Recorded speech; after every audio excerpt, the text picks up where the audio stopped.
On today's show, Captain America Brave New World is out. Our thoughts and reviews are here. Invincible Season 3's next 2 episodes are out. Listen to our thoughts and opinions. And Cobra Kai never dies. All that and more on BCFM. Welcome back to BCFM, the Beyond Coruscant podcast. Thanks for joining us. You're live, as always, with Cooper and Jack. And we've got a great installment again of the podcast, episode 3 of the revamp. And we are tackling Brave New World. Oh, yes. Cobra Kai. Yes. Invincible. Very excited. Make sure to follow us at Beyond Coruscant on our Instagram and TikTok platforms. That would be much appreciated. Yep. Right. So. Yeah, funnily enough, Cooper and I have barely have kind of spoken about our thoughts of Captain America Brave New World. So Cooper, I think you watched it on Wednesday last week? Yes. And yeah, I watched it day after on Thursday. Mm-hmm. So we're pretty fresh. So as of the time of recording this, it is 4 days-ish after its early kind of release here in Australia. And I think the online fan base is very divided amongst this one. Not like divided amongst like the typical Marvel projects, like a lot of people just hating on it. I think this one here is one of those very middle grounded ones where there's a lot of good and a lot of bad. And there's a lot of middle. There's a lot of everything. I haven't really seen a strong one or the other. Yeah. And I think that's what makes it interesting. So I think maybe to kickstart our discussion here, should we give our overall review first, like a rating first? Yes. And then discuss why we kind of gave that rating. Yes. We should also do non-spoiler. And then we'll get into spoilers. Okay. We'll do non-spoilers first. Yeah. Okay. Let's start with the score. So count down from 3, 2, 1. Say at the same time. Yeah. All right. 3, 2, 1. 7.5. Okay. Oh, there we go. Pretty even. To be fair, coming into this, I did hope Cooper would enjoy it the same level as I did. Because, like, honestly, I had a fun time with it. So did I. Not fun as in the same sense as, like, Deadpool and Wolverine fun, where it was just, like, a lot of action, cameos, music, score. This movie had a lot of good moments. But it also had quite a lot of not-so-good moments, right? And I saw a comment on TikTok, and, I don't like getting information from TikTok. I don't like agreeing with TikTok comments. But someone actually did pop out a good thing. People are only hating on this really now is because it's post-Endgame. And it's kind of either a trend to hate on anything Marvel that comes out now, or they're trying to compare it to the level of how good Endgame was. Hello, this is just a Captain America movie. It's not Doomsday or Secret Wars. Man, you can make that to the level of Endgame and any other Avengers level kind of thing. Yeah. But even Civil War, yes, that's a Cap film. But in the heart of it, it's Avengers 2.5. Like, that has Iron Man, it has other characters. This is solely another Cap, like, solo kind of Cap movie. And I think, in my heart, this does, and someone in the comment section said this, they said it gives those early Phase 1 and 2 movie vibes in a good way. Not like the Thor Dark World way, but in, like, the original Iron Man or Winter Soldier, but not to the level of how good Winter Soldier was kind of thing. It feels like they tried to go that route, but I feel like they just didn't have enough depth with how they like kind of made this thing. Yes. For example, people complaining about the leader's look. I don't think it's that bad. I probably prefer this look in the sense that people already complained about live action MODOK with a big CGI head. They're going to CGI his head too to make it look like people would have complained about it again. This is a way to kind of get around that, but make it its own unique thing. And to be honest, why does everything have to look comic book accurate? That's another thing. I thought that looked cool. Like, he looked kind of creepy and a bit more disfigured, when the other one was just a big forehead. Yeah. Basically, that's it. Like, this one actually looks like he can't, like, leave without people being like... And to be honest, that's kind of what the Incredible Hulk was leading to, because it didn't actually show his head growing. It just showed his brain was bubbling. Yeah, bubbling. Like, kind of pulsing a bit. But, and anyway, so I liked this kind of early vibes. It didn't really hit the nail on the head in terms of, like, kind of that looming plot, because it was kind of obvious and it kind of got resolved quite fast. It didn't have that depth, which is the only issue I'd had with it for not hitting kind of that next level. I thought the action scenes were fine. CGI was fine, aside from one particular moment, which we will talk about not in the spoiler probably part of it, because it's, in my opinion, it's a part of near the end of the movie where I had a massive issue with something. Oh. And massive issue, I meant, like, when I was watching it, I was like, damn, that doesn't look good at all. And it's not probably what you think it is. Right. It's not that big of a deal. I just thought I'd mention it.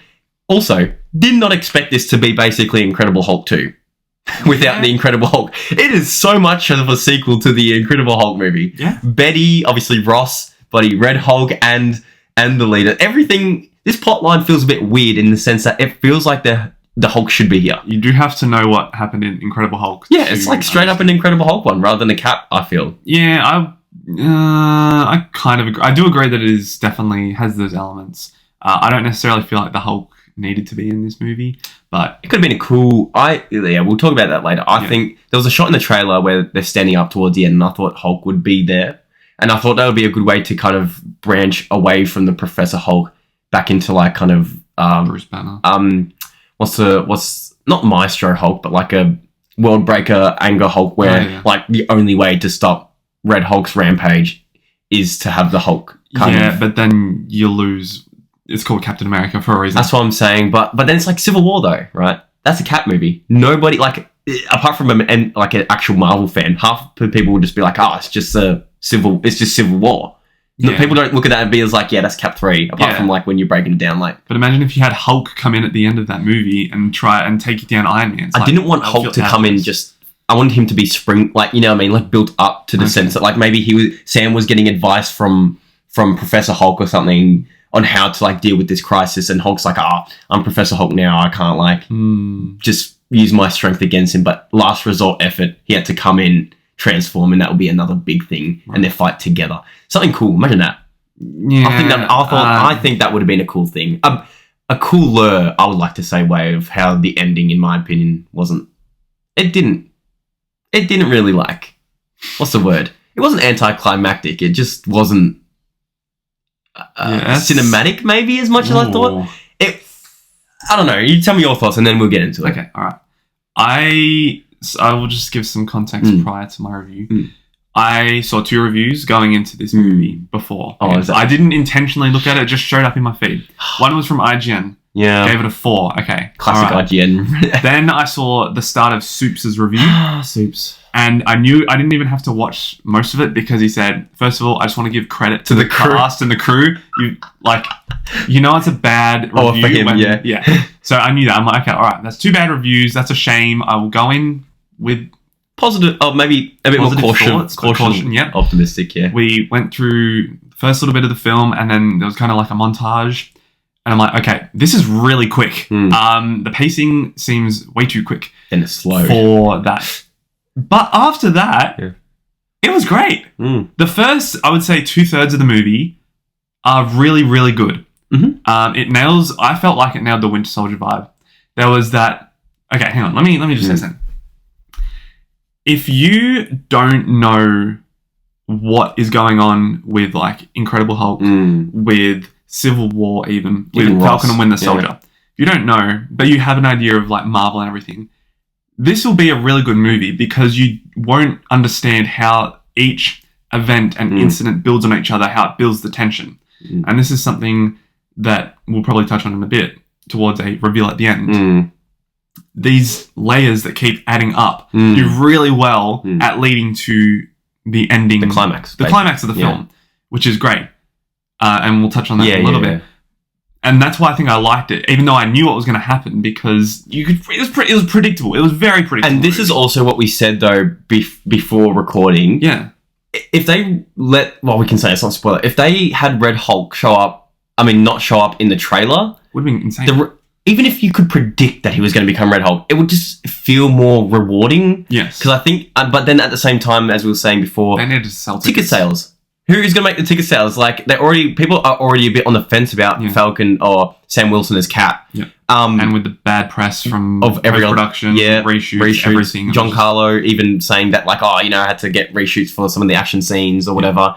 But Red Hulk is a marketable character. Yep. He looks cool. I think the CG on him was actually pretty good. I thought for the most part of it, it was pretty entertaining to watch.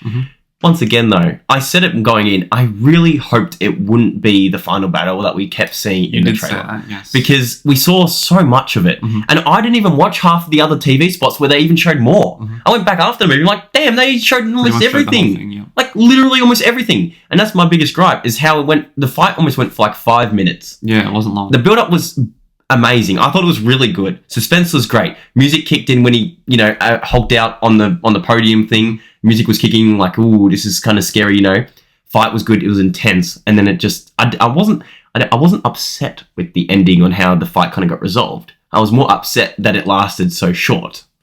if that makes Yeah, sense. I felt like it just had a massive build up to just like oh, we're done kind of thing. I was like, I didn't really like that much. It's a bit jarring in my opinion. Again, you got to think. Well, not you got to think, but you know how much of this film was cut. Yeah, a lot. But do you think Red Hot scenes were cut? Probably. Do you think that was going to be longer? Because we can't go into spoiler yet, can we? Nah. Because there is a thing that I want to make with the CGI that I think could have been an added-in thing later. That's fine. Look, I'll finish up just quickly. I think Harrison Ford was the best part of this movie. He's so good.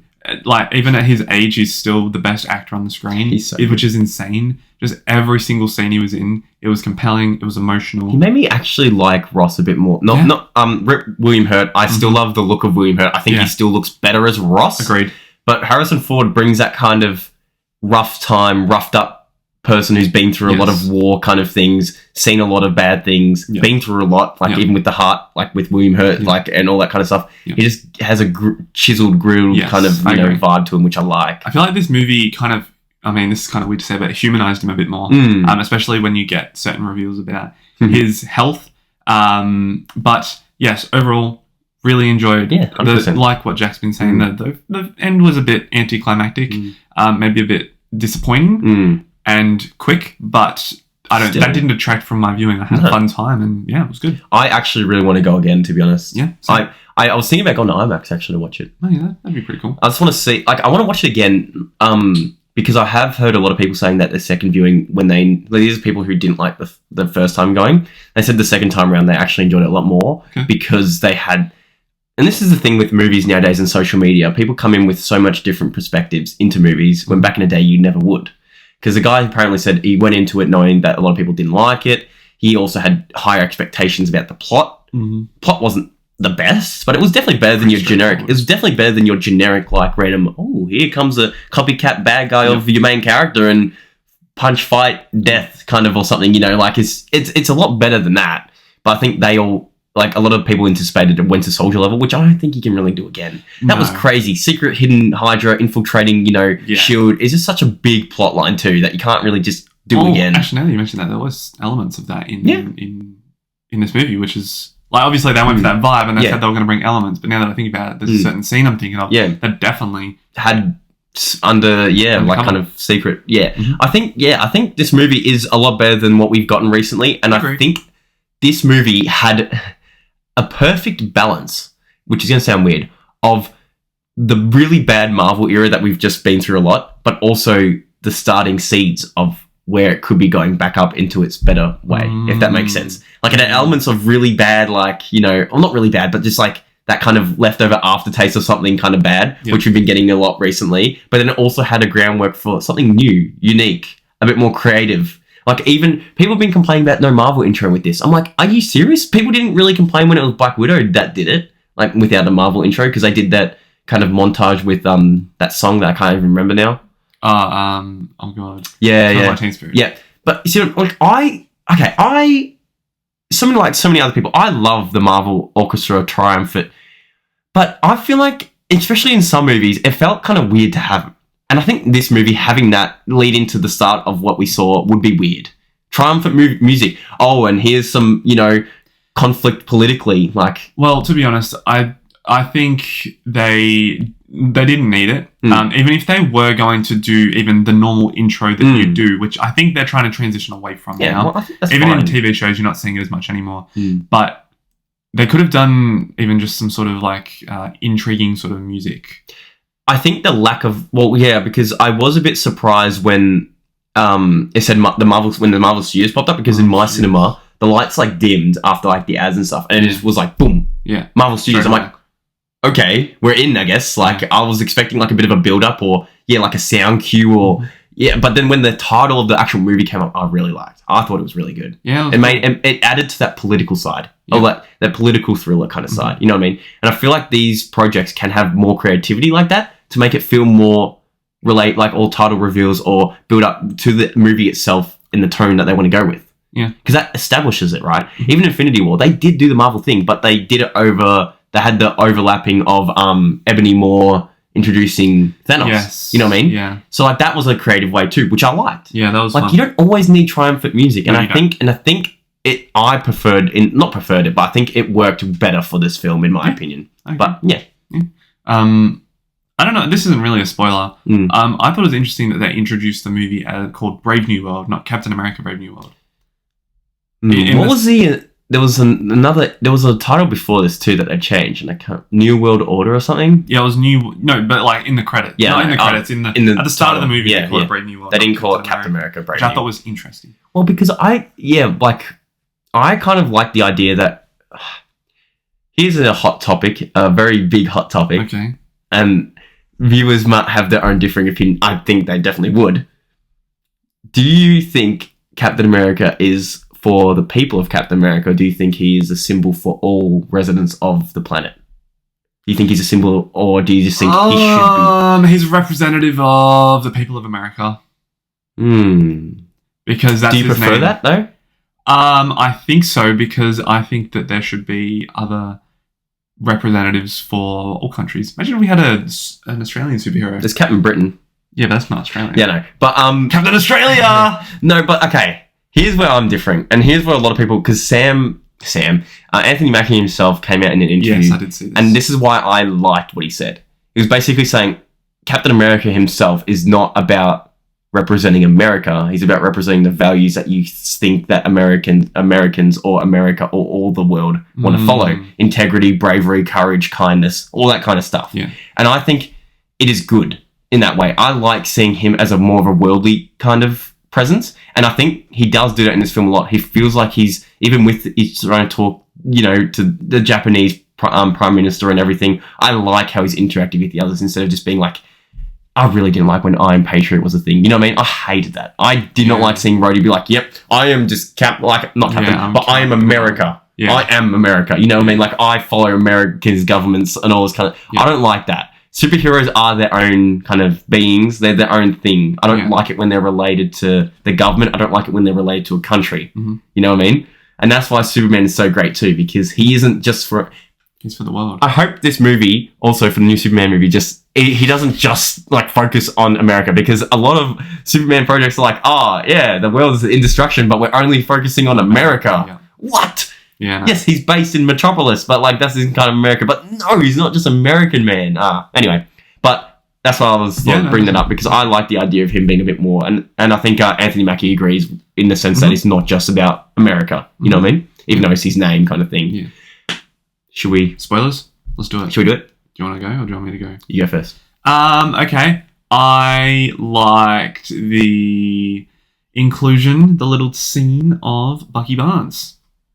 I thought it was... There could have been another character that probably would have been better, but I think that even though they rehashed pretty much exactly what went on in Falcon and the Winter Soldier, it was nice to see them reunite, because they are buddies. Yep. And even just at the end, Bucky saying, "I love you, buddy." Like, that was nice. That was nice. I agree. It felt a bit forced in the scene that it was in. Yeah, I was expecting Bucky to kind of show up somewhere, because, come on, like, they had the whole TV show basically building up to him being Cap, like Sam being Cap. I didn't really like how it was like in the hospital kind of thing. I don't know, like when it was like, oh, go away or whatever, I'm like, oh, it's Bucky, you know what I mean? Yeah. And I love Bucky in them, and I love the interaction, I like the dialogue, but I don't know, it just kind of felt like it was a bit weird. And then he's also like, they had to throw in that, he's a Congress of, when she came in, he's a Congress, because the Thunderbolt's coming out, just little, it's the stepping stone, it's the connectedness, and this is something that the Marvel Universe has done very well with. Used to do well, yes, and hopefully we're getting back on track with, and just little things. Even the name, though, like, obviously after this movie, like, they referred to Ross as Thunderbolt, they call him, and then now they're called the Thunderbolts, and that's why Bucky and them are like, no, we're not calling ourselves a Thunderbolt. I didn't even think about it. Yeah, okay. He initially was like Thunderbolt was... Red Hulk's typically in the Thunderbolts. Yeah, I know. And interesting how spoiler it, how he survived, obviously. He won't be in the Thunderbolts. He should be. Not in this one, but he might be in a new one. Like, because the Thunderbolts is a team, it's like Suicide Squad kind of thing. Like, they are a team of just random people that come and go type thing, so he might be in a future one. Maybe. I actually thought he was going to die, Red Hulk, in this movie. Only, no offense, Harrison Ford, I love you. He's very old. And you've still got Red Hulk. Like, is the character, like... No. Hear me out. Like, I thought he was going to pass away, Red Hulk, because... Harrison Ford's old and could pass away. Could pass away at any time kind of thing, too. But you know what I mean? Like old age does typically relate to. That's fair. I'm not saying Harrison Ford. I've watched all his films growing up and everything too. I love him. But yeah, I was interested that he's still alive, meaning that Red Hulk is going to come back. Betty introduction. Yeah, that was cool. I thought obviously there'd been the tease leading up to it. A lot of focus on Betty in this movie, which was mainly mainly Ross's main motivation, I guess. Even as the president, wanted to show that he could be good. Yeah. Could be good. And shall we discuss the end of the fight? Yes. Did you like how Sam technically resolved the issue? It was anticlimactic. Yeah, not great. But to be honest, when you think about it, his wing was gone. Like, not that that really matters. Clearly, Red Hulk was stronger than the vibranium suit, so it made sense. And I guess without making Sam too overpowered, it made sense in the context of the movie. Okay, here we go. What's going on here? No, I'm kidding. Yeah, your last part is what I actually really liked the end of this, right? Reason being,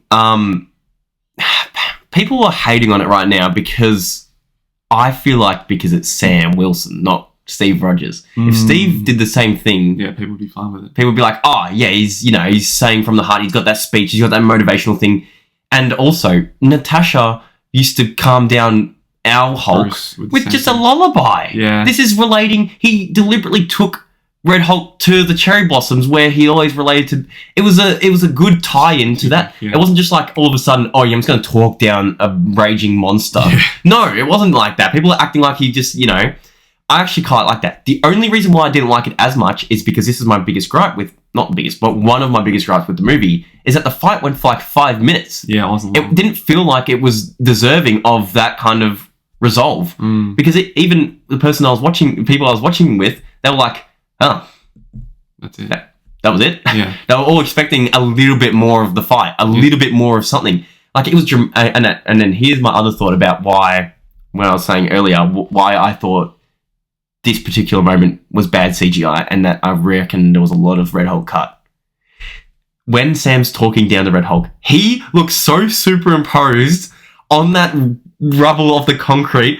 It was green screen heavy as. It was like, I wish I could have a video of it. I need to watch it again. So. I could not, like, I was sitting there, I was like, I turned around, I'm like, do you guys see this? How bad is this CGI? Like, he's just standing there on a green screen. I was like, this is the most obvious thing I've ever seen. And he was like, I couldn't connect emotionally. I'm like, he's just not even there. I was like, they must have, like, brought him back for a reshoot just to stand on a green screen. And that's what makes me think that initially maybe Red Hulk died or there was a different ending, different thing, because he was just, it was like he just PNG'd himself in front of a green screen and they're like, yep. Because even the background characters who were there, like in the rubble and stuff, they were just standing there like this. Yeah. And he was just there trying to talk. I'm like, I can't take you seriously right now, Cap. Like, I'm sorry. Like, you just look so fake. I need to watch it again. Like, and then I was like, all right, everyone's complaining about Red Hulk, like, jumping or whatever. I'm like, this is much worse because they're just standing there. And he looks fake. I'm like, how have you done this in a Marvel movie? Anyway, so I think, with all the build-up, I didn't mind that there was not that many action scenes throughout. I thought the scenes that they did action-wise was fine. But, man, when you're not having that many action scenes in the movie and you're building up a big Red Hulk versus Cap fight... Yeah, to have it only be 5 minutes. 5 to 8 minutes is actually a criminal offense. Like, especially when you're marketing Red Hulk as... And basically everything we saw was that. I was even thinking in the submarine when Lita was talking to... Ross, when he was about to if you just unleash your anger, you can take them all. I thought maybe they were, because in the trailer you saw him like lean over that thing, and I thought they were actually going to have that be the first initial reveal, and the other one was like a bit of a. I thought it was going to be a bit different, like kind of like the trailer kind of deceived you a bit, but no, all the Red Hulk scenes was literally the ones that we all saw in the trailers. So I was like, I don't know if I like that. But I really did like the destructional kind of events that happened at the White House. I thought it looked really good. When he thunderclapped and all the pillars... that was great. That was sick. That was great. Even when he was gone to town on Falcon's wing, Cap's wings, that was crazy work. I actually really enjoyed a lot of the Red Hulk scenes. Even when the petals fell onto him and it burned, because Red Hulk's skin is different to Hulk's, where he's like flaming hot. Like he's hot. You know what I mean? That's his thing. I was like, nice attention to details, and I really like that. And I want to see more of Red Hulk, because he's a great character. Yeah. You know what I mean? But yeah, honestly, aside from that, I actually quite enjoyed it. I just think it didn't have And the reason why I said it felt like the leader didn't do much is because that resolve just ended in like a second, in my opinion. Yes. It didn't feel like it impacted as much as it should have. It should have had more devastating effects aside from having a president be a Hulk, you know. Like, I think the leader's goals weren't great in the end. Yeah, well, I think this is my main, not issue, but it was my main kind of point of contention coming out of the movie. If we didn't know that the leader was behind everything in this movie, which we all knew it was going to happen, it was very evident from the get-go. Yeah. We didn't know that. Maybe it would have been a bit more interesting and compelling, but because we knew and we kind of understood why, it just trying to expose made it pretty basic. And I think almost to sum up this whole thing, I think the main issue with this movie is that almost we knew everything going into it. It was very predictable. But predictable not being bad. Predictable just being like there was no real shock twist or shock thing. It was just like, it just happened like that. Yeah. It was cool to look at, but it just happened when we already kind of knew it. Yeah. And that's my issue with Fantastic Four, I think, because we've already seen the characters before. It's not an origin story. We know what a Galactus does. Yeah. We know that there's going to be a female Silver Surfer. So that's going to be the similar thing. And we all assume that the first steps is going to be because of the kid, Franklin Richards and everything. Like, that's what I'm saying. I'm a bit worried. And that's why I'm not too hyped as compared to other movies coming out, because I feel like it could be predictable too. Yeah. And that their world's going to be disrupted, and that's how they get brought over into our timeline. Yeah. Well, this could be one of those times where it go back to, you know, but yeah, I think overall this movie did a good job at being entertaining, fun, had some good plot, something that I would like to watch again.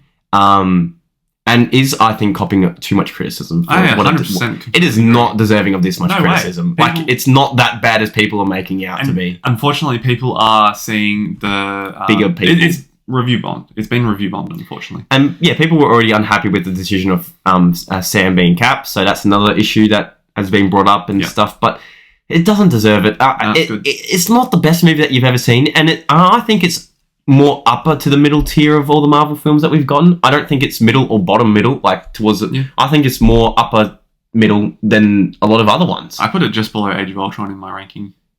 Age of Ultron's about middle for me. See, this is for another day. I like Age of Ultron. I just don't like what happened today. You know what I mean? Like, Age of Ultron is actually very underrated, but it's still not great. I think this is underrated, but it's actually pretty good, in my opinion. Like, I think this movie, people are going to come back on and be like, and also, everyone on TikTok comparing, like, the other reviews of the critics to this one. Yeah. Being like, oh, look, high 90s, and then, like, a 50 for, like, out of 49. It was only, like, out of 49 Rotten Tomato people, too. It was like, what? Yeah. But also the fact that Civil War was basically not really a Cap film. Like, we almost focused on Tony more. The whole thing started at Tony's, about his old tech with his dad and everything, and then he was almost the inciting incident against Cap. It was like, how is this a Cap film? He's just got an OP good movie into his trilogy. You know what I mean? When Iron Man had like the dookiest of like 2 movies proceeding. We need to chat about that. It is bad. Whiplash is the worst villain I've almost ever seen. Oh, okay. Iron Man 3, we've talked about this. We don't mind Iron Man. I love Iron Man 3. It's in my top 10 films. Oh, okay. Don't say that on this. No, I'm kidding.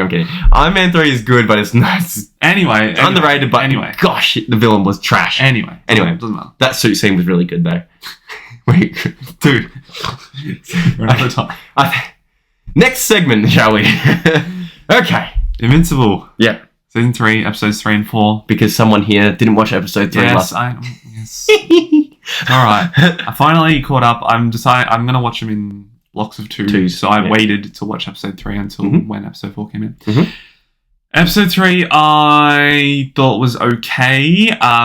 The opening scene had me really confused. I love the opening scene. Why are we focusing on 2 bank robbers? Also, we've seen them before, by the way. Have we? Yep. Fun fact. Sorry to interrupt. Talk to the camera. Sorry to interrupt, but they showed up in the scene where Bale Beast first and with Machine Head. Oh. They were the other villains fighting Mark and Black Samson and everything. There you go. I didn't know that. Anyway, so seeing that kind of story was like, oh, why are we seeing that? And then the reveal of Omni Kid was beautiful. But also making Mark look so... Like, I was physically angry at Invincible because I felt so bad for the robbers because of how hard they had it. So I was really annoyed. Like, you know what I mean? Like, I was rooting. Yeah. I was like, no, Invincible's coming in. No. I get that. No. It was so sad, but I thought that was really powerful for them to do that. Yeah. Very creative. Good decision, in my opinion. Episode 3 was okay. I didn't think it was it wasn't as good as episode 2. I think it's the weakest out of the 4 so far, in my opinion. Yeah, I would agree with that. I think a bit of progression for Debbie, which was good because we hadn't really focused on Debbie much this season yet. And kind of her mental state and where she's at, which is always interesting. Loved having Mark Hamill back as Art. Always loved that. The Maulers, yeah, they were back. Oh, we love the Maulers. I love the Maulers. The Maulers are great. Oh, it felt so bad. He was like, I surrender. And then just... Okay. Tragic. Can we just get into this? I never, even in the comics, I don't like Oliver.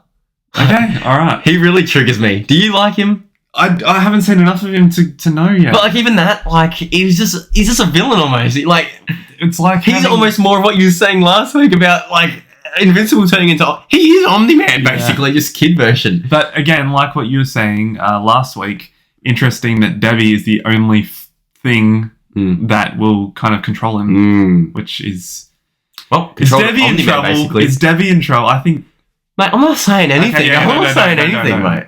Yeah. But I despise Oliver. Yeah, that's fair. He's just a bit of a weasel. I'm not talking about even in the future where he's just a weasel. I think right now it's like someone's got to teach this kid a lesson, man. Like he's too rampant. Yeah, you know what I mean. That's fair. But also they're nerfing so many characters. Yeah. Immortal got so nerfed. Immortal, yeah. Oh, mate, he just flies in and then just gets...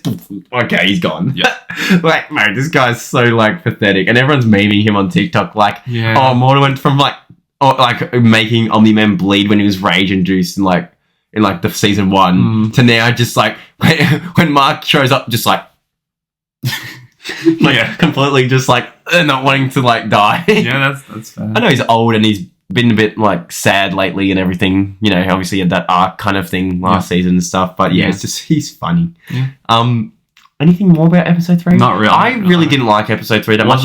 It had development for a lot of things, but it just felt very like development here, cut, development here, cut. Yeah, it was very just like cut, like here's all these things. Just is almost like a filler, but development filler, but it wasn't that entertaining to watch as a continuous kind of thing. Episode 4, I quite liked. I liked it. I will say I got very much juked out halfway through this when episode. You saw the credit. I'm like, oh, that's it? That was 20 minutes. And then I actually looked at the runtime, I'm like, oh, right. So, first half was a Mark and Eve storyline. Mark. I liked the relationship. You know what's funny? Yeah. When last week I was saying I can't wait until they resolve the thing with the Declaration of Independence. Here we are. That's why I was side-eyeing the camera. I was like, it's... No, that was great. The scene where he drops off the clothes is so funny. Hey. That's so funny. Oh, man. Mark, King Immortal. Yeah, I didn't care. I didn't care for that. I felt bad for him. He's a sad character. Because that's a timeline where Mark, in the future, obviously left him to take charge of Earth. And he's just been he almost had to become a villain, and he didn't want that. You know what I mean? Because he needed to have kind of peace and but peace in the back. That's one of those things again where it's like, who is in the wrong, what is right, what is wrong. It's kind of that middle grey area. Yeah. And I think it just once again shows that Mark is powerful. This is an instance to show that Mark can instantly wipe out almost anyone if he just tries kind of thing now, which is scary. But that second half, Alan was good. So funny. Alan's great, and finally getting to see kind of more of Omni-Man. And I think actually this was the first time he physically spoke in the season, because they've just been speaking telepathically. Mentally. But the second half was great. Seeing Battle Beast come back was fantastic. He's so cheesy but good. You're like, will there be Viltrumite? Yeah, and he's also like, is that a promise? Yeah. He's like, he's so funny. Yeah, Battle Beast is great. Yeah, you see more of him. No, I had a good time with episode 4. The second half, I mean, I liked both halves. I think they're still better than episode 3 though. Yes. Like, I think this episode had better development in terms of like, we're progressing into more now. Like, obviously prison escape has happened, and also the prison break arc in the comics is just such a, like, what's it called? An iconic one. And it is, I feel like that's the thing when it comes to the show version to comics. I feel like the comics ones are more impactful because there's a lot more build up, I think, when the show has to progress in a steadier pace. Yeah. So it's less impactful, but still good. You know what I mean? But so animation, people are complaining again. People, can we just not complain about animation? Yeah, Let it be. Like, it's not like going to be on the level of like Arcane or. Do you want your seasons to be Invincible, or do you want it? Yeah. Do you want it to be 4 years and have like? Alright. It's still fine. Like, it's not. People are acting like it's the most horrific thing on the eyes. It's not bad. Like, it doesn't need to. They're not making the show for good. Like, to show their flexing of animation. It's to tell a story and to be entertaining. And that's what it is. I'm having a great time with Invincible. Like, it's something that I can look forward to and know that even if it's not going to be the best episode, like maybe like 3 of them, it'll still be decent to watch. I'm not going to be that disappointed unless they completely go off the rails with what they show on the show. But honestly, very good. Very excited for us to discuss after, not next week, but the week after for episode 5 and 6. It'll be very interesting to see how everything will.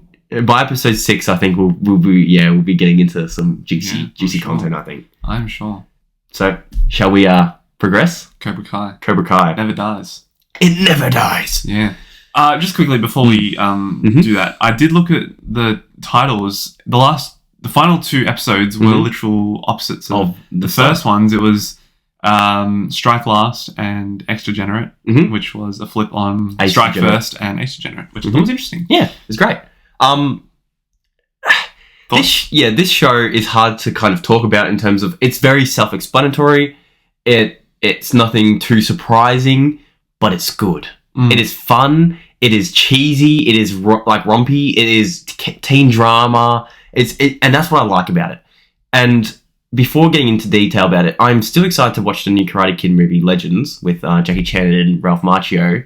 However, I really don't know if it's going to be as good as what we've gotten throughout the whole Cobra Kai, because it's like, are we going to go through the motions of another kid who needs to be trained to fight for just himself, like for his family or for his life? Like, how many more times can we do this unless they really surprise us with the plot of like how it's going to go? Because honestly, I'm more than I love the Karate Kid franchise. I'm more than happy for it to kind of just not end, but you know what I mean? Because it's been good. Yeah. Like, you can end on a high note. You can end with resolved conflicts, resolved character developments, and I think now after this final part of the season and to sum up the show, this whole show, whether you thought about it before or not, is about Johnny Lawrence. Yeah, absolutely. It is quite literally his redemption arc. Everything has built up to Johnny Lawrence kind of, showing that he is also the Karate Kid. He was the Karate Kid before, Ralph came in, and he was just misguided, mistreated, misunderstood. And this is why it's such a fulfilling moment. And also seeing how all the characters end off on things that they wished and dreamed for. How Robbie and Tori are now fighting around the world, promoting brands, sponsorships. They're kind of like doing that kind of influencer thing, similar to Zara, but not in the same sense. You've also got Dimitri, the Binary Brothers, and Hawk going to Caltech. So they both ended up deciding to go to the same one together still. And then you've got Sam going to Okinawa to study there. Miguel at Stanford, but Miguel also went with Sam to get used to the campus there. It's just nice little resolutions. And then you've still got Johnny and Daniel teaching for the future generation, which was a cool thing to see at the end. How it's funny how Devin, Kenny, and Anthony. I keep calling him the nickname Lupuso, but I keep forgetting to call him Anthony. Because it's funny how like when it cut back to Johnny training the next Cobra Kai, you had all the nerds, all the nerds behind him, but then you had those three, and I realized, oh yeah, damn, they were like younger than our actual main ones, so they're actually still training for the All Valley under 18s and everything still too, which is I couldn't even believe it. I completely forgot about that they were not the same age. I just think it capped off nicely. I loved Kreese's redemption arc. Like, did you like Kreese's redemption arc? Yes. I think once Terry Silver kind of got involved in the whole show, it made Kreese feel a bit significantly less as scary and I guess villainous. Terry Silver just on another level. He is crazy. He's nuts. Yeah, he's yes, seeing that, and obviously Martin, is it Cove? Martin Cove or whatever. Yeah. He has been a part of the franchise for a long time. I love him. It, like what you were saying with Johnny kind of getting development. It's kind of the redemption, but it's also the comeback. It's the end of the journey. He gets his time. Yeah, it's the same with Kreese. It's also Kreese's story, even though he wasn't really introduced until I think season 2, season 3, maybe. It's the end of season 2, I think. Yeah. seeing how he goes from going straight back into Cobra Kai and then kind of softening over time, and then But then you realise that he's still what he was like back in the 80s. He was still evil kind of thing, but always had the Johnny Lawrence soft spot. Yes. So seeing all of that kind of come to an end, and obviously it's a shame that both of our big villains, I would say, for the season ended up dying. But how funny was that? What's it called? When Chris chucked the cigar into the petrol, and then Terry's like, "No," and he's like, "Mercy, no mercy." I was like, "That's so cheesy and great." That's what I mean. That's kind of what takes me out of the series. But see, that's why I love it, and that's how we differ. Like, I've always it's good because when you put into perspective, all these people are willing to kill each other over a karate tournament under 8.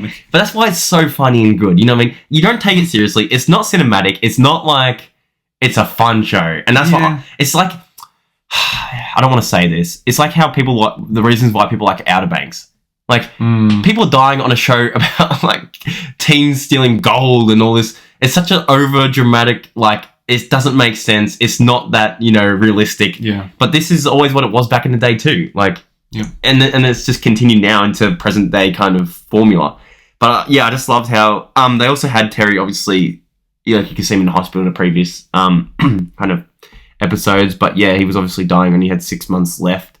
So that's why, and even the threat that he was willing to go take out Johnny's family just so he wouldn't win. That's crazy work. Crazy work, man. That is I would say Terry Silver is probably the biggest, baddest 100%. of Cobra Kai. Yeah. Of the Karate Kid of the franchise. Yeah, he's crazy. Absolute next level. He's a nut job. Yeah. Chris was never that bad. He just had a bad... He didn't have a great upbringing, also, similar to Johnny in the sense of that, like with their fathers and stuff, but he just also was misguided. And I think that's a lot of the characters in this. And I loved seeing Miguel back in the Cobra Kai gi. He is Cobra Kai. And I loved how Cobra Kai was the ones to end it off, and it made Cobra Kai look like they were good. Yeah. They weren't like the villains, you know what I mean? Like at the start, you're like, oh no, Cobra Kai. Like, our main characters are going into Cobra Kai. This is not going to turn out good for them. But then it kind of shows that you don't... It's even like Kim's like, what's it called, camp and what's it called, their family training and over back in Korea or whatever. Yeah. Like, or Japan. Where is it? I don't know where the base. Anyway, it shows that it's not about the name or the past. Yeah. But it's about what you could do in the future. Like now they're going to be like with Chosen and stuff too. They're going to be like a good, they're not going to be as evil and tormenting and, child, endangerment and everything like what was happening before. And like same with Cobra Kai, it's going to have a better name to it. Like you're making the name better. It's like let's bring it back to Star Wars. It's like if Darth Vader survived Return and tried to redeem his family's legacy name kind of as not like a Sith, as like a good person. Like you have Darth Vader return back to Anakin Skywalker trying to redeem his, And this show, it does a great job at making you have sad moments. And William Zabka had so much good acting in this final parts. Like, he felt really bad, like, when he was talking to Kreese. Like, acting was great. Like, and in a show that is so lighthearted and just seeing your character who's always joking, always, like, strong character, doesn't really show emotions, break down like that. Just good acting, and I loved it. And I think this show, it was just a fun time. Sad that it's over, but also happy that it didn't overstay its kind of... It probably couldn't have gone on any longer. That's what I mean. Like, if you did more, it would have been too... It already was getting to the point where it's like, oh no, returning villains, like cliche type things. But that's what it leans into. It did it well, and it didn't take it, thankfully, too long. Because then it would have undermined everything up until now. Yes, and I feel like it kind of ended off... How much more can you go? Obviously, they could have maybe done another one where they go back to the All Valley and maybe do a season of that with the like a time skip maybe even. But at the same time, they're not the main characters that we've been focusing on. We've been focusing on Miguel, Robbie, Tori, and Sam as our main ones. So now that they're all moving on, it's kind of like... That's us moving on too, though. Yeah, because we've grown up with them. So... Yeah, I think... Yeah, I was going to say, I dare to say, I really almost enjoyed Cobra Kai more than the Karate Kid movies, but it's hard to say because we've had more runtime, more seasons with Cobra Kai than obviously the 3 movies. But, I connected with Miguel and all them, like, you know what I mean? Because we were younger, obviously, too, like, similar to them. It's just easier to... And then you got your old, like, figures who were like there, and just Yes. they treated the old characters well, and they treated the new characters even better. Yeah. They didn't like undermine the old ones, but they didn't like make our new ones overrated or overpowered. It was just a perfect balance. They did a really good job at mixing them in, which probably what the sequel trilogy should have done. Wow, Yep. way to link it back to Star Wars. And Goodness me. that's all I have to say about Cobra Yeah, Kai. no, that Love the show. Yep, good show. And it's been a fun time, and I'm sad it's over. But as we talked about for other properties, it has to happen. And Cobra Kai never dies. Cobra Kai never dies. So it'll never be truly gone. Yeah. Alrighty, I think that's it. Yep. Thanks for checking out the podcast this week. We'll be sure to hit you with another one next week. Hoping for some Andor content next week because we are desperate, starving. I'm We need hungry. something. But yeah, that's all from us for the moment. I'll catch you later. Catch you later, guys.